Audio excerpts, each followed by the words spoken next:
પાણી જે માણસની 3 બેઝિક નીડ છે, હવા, પાણી ને ખોરાક, એ પૈકીની નીડ છે. એટલે એમાં ક્યાંય વિસ્તરણમાં પ્રોબ્લેમ થાય તો સ્વાભાવિક છે કે પ્રજાને ખૂબ જ આડમારી વેઠવી પડતી હોય છે.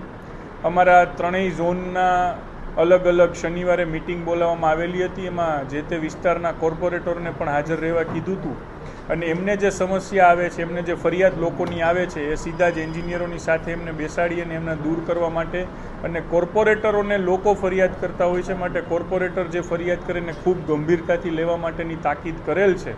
અને જે કોઈ ફરિયાદ આવે એને ખૂબ ઝડપથી નિપટાવવાની એક પ્રક્રિયા શરૂ કરવાની સૂચના અપાયેલ છે. બધું જૂની સિસ્ટમ છે અને નવી સિસ્ટમમાં ઓવરવ્યૂ કરી અને એને ઝડપ પ્રક્રિયા કરવામાં થોડો સમય જે લાગી રહ્યો છે એ લાગે છે.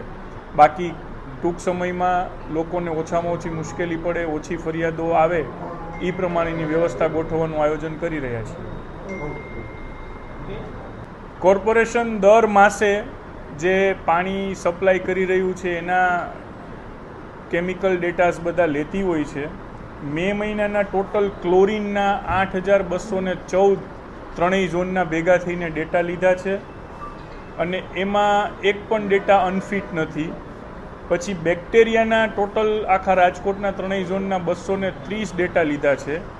એમાંથી 6 છે એ અનફિટ છે, એટલે કે બેક્ટેરિયાનું પ્રમાણ એમાં જોવા મળ્યું છે. અને એવી રીતે કેમિકલના 29 ડેટા લીધા છે આખા રાજકોટમાં, એમાં એક પણ અનફિટ નથી.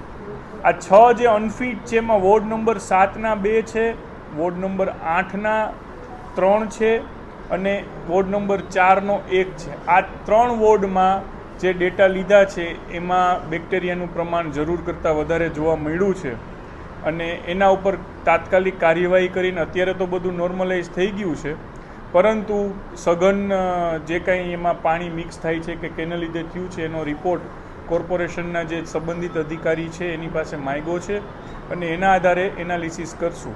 રાજકોટ મ્યુનિસિપલ કોર્પોરેશન પોતે જ જાતે પોતાના પાણીની યોગ્યતા ચકાસવા માટે દર મહિને આ ડેટા લેતી હોય છે અને એની વેબસાઇટ ઉપર પણ મૂકતી હોય છે. એટલે એક ટ્રાન્સપરન્ટ વ્યવસ્થા છે અને એના આધારે ખ્યાલ આવતો હોય છે કે સિટીમાં ક્યાં પાણીમાં ભેળસેળ થાય છે, બાકીનું થાય છે.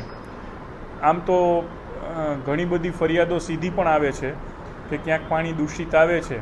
એટલે ડેટા સિવાયનું પણ આના દિશામાં પણ કોર્પોરેશનના અધિકારીઓને સખત કાર્યવાહી કરવાની સૂચના આપવામાં આવી છે. અને ચોમાસા પહેલાં જ્યારે આટલું પ્રમાણ હોય તો ચોમાસા પછી દૂષિત પાણીનું કે મિક્સિંગ પાણીનું પ્રમાણ વધી શકે છે. એની તકેદારી માટે આ બધા વિષયોની ચર્ચા માટે આજે કમિશનરશ્રી સાથે મિટિંગ પણ કરવાના છીએ.